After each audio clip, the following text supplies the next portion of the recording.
Buddha Gem, and I've been hearing a lot of talk about democracy, how it's the tyranny of the majority. And I'd like to weigh in on this discussion, and I've thought long and hard about how I might be able to hopefully get you to think about this a little differently. And so this is going to be a series of videos on democracy. This video will start with an audio excerpt that I've put together from various talks by renowned dissident Noam Chomsky, in which he discusses the hostility towards democracy from the point of view of the elites, going back to James Madison at our Constitutional Convention, to early 20th century thinkers like Walter Lippmann and Harold Laswell, and to more recent elites like David Rockefeller and Sam Huntington at the Trilateral Commission.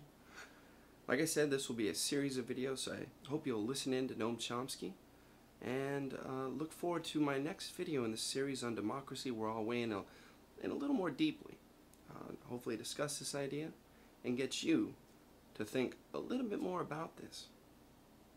Hope you enjoy it. And here's renowned dissident Noam Chomsky on democracy. People like, say, Walter Lippmann and Harold Laswell and others who explained, this is the left liberals now, who explain that in a democracy, the population, what Lippmann calls the ignorant and meddlesome outsiders, the general population have to be kept from interfering. They can be spectators but not participants, because if they're participants, they might threaten the minority, the opulent, who have to be protected. That's a position that goes right up till the present. However, to make it much clearer, there's another issue. Madison himself was a pre-capitalist figure. He had roots in the Enlightenment. And his idea was that the wealthy, the better class of men who had to rule under the constitutional system would be benevolent aristocrats. They would be nice gentlemen who read, the classics and behave like Roman gentlemen and would act, in a civilized fashion. He discovered in a couple of years that that wasn't true. And within about 10 years after the Constitution was put in place, he saw what was happening, and he denounced what he called the daring depravity of the times, as the rising business classes use government power for their own ends, not for the benefit of the population. They become, as he put it, the tools and tyrants of government. It's tools because they benefit from its largesses, and tyrants because they overwhelm it with their powers and combinations. That's a very accurate description of the system then and the system today.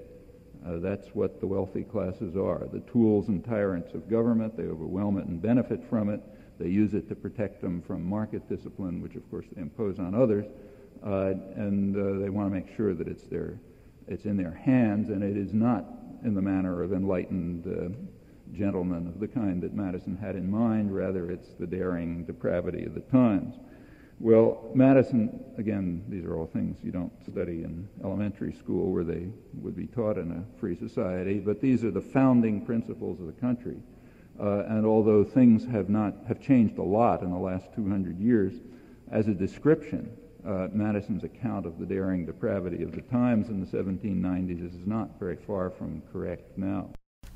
You take a look at, say, the Encyclopedia of Social Sciences big encyclopedia in 1933, so this is still pre-Second World War. There actually is an entry on propaganda. Remember, propaganda was a usable term then. And the entry on propaganda is written by a very distinguished political scientist, liberal political scientist, Harold Laswell, one of the founders of modern political science, in fact, of communications and so on. And it's worth reading. It's a page or two, Xerox it out and read it. He says, these are paraphrases, but they're pretty close to quotes.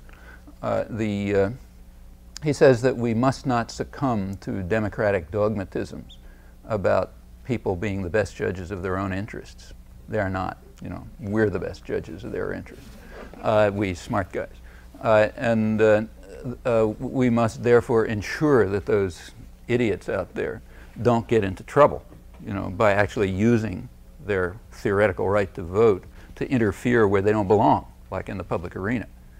So we got to keep them out of the public arena somehow and make sure that it's just us smart guys who are in there. And it's for their good, of course. It's kind of like you don't let, your 3-year-old in my case, grandchild, run across the street. Because she may want to run across the street, but it'd be improper to let her have that choice.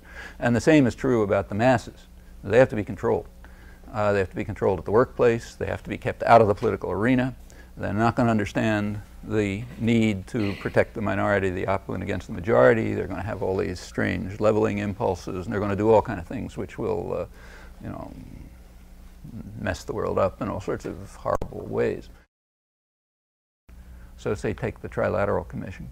The one publication of theirs which really is interesting and worth reading. This is the commission that was put together by David Rockefeller around 1973, and it's one of the ones that people refer to when they talk about this, secret nexus of rulers and so on.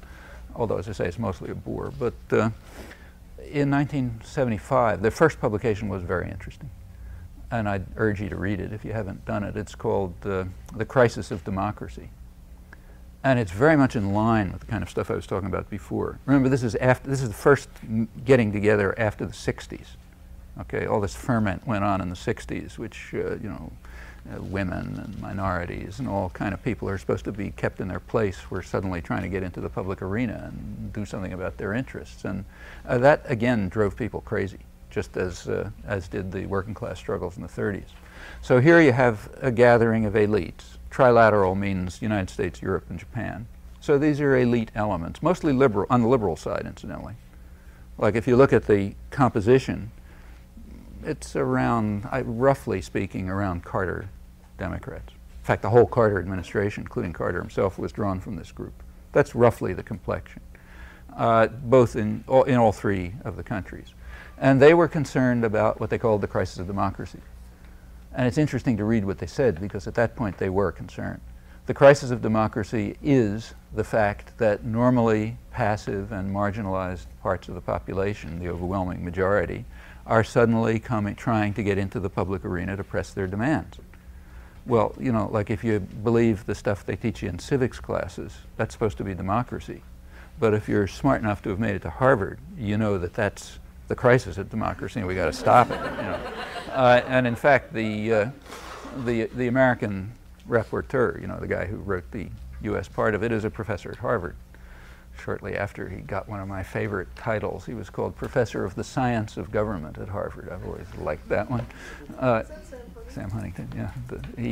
I think he's now a university professor or something. But he wrote the American side of this trilateral thing. But the others are more or less the same. I don't mean to suggest he's different. I think he's a kind of like a New Deal Democrat or something, probably, isn't he? Something like that. He's like we're not talking about Jesse Helms, okay? This is in fact, he gave his ideal, described the good old days, sort of let his hair down a little.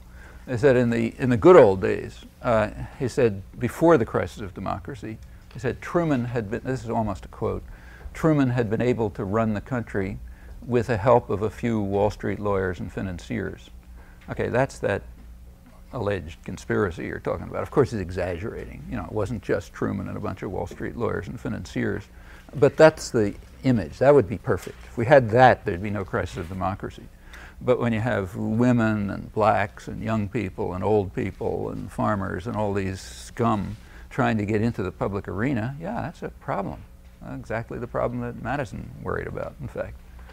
So you got to somehow marginalize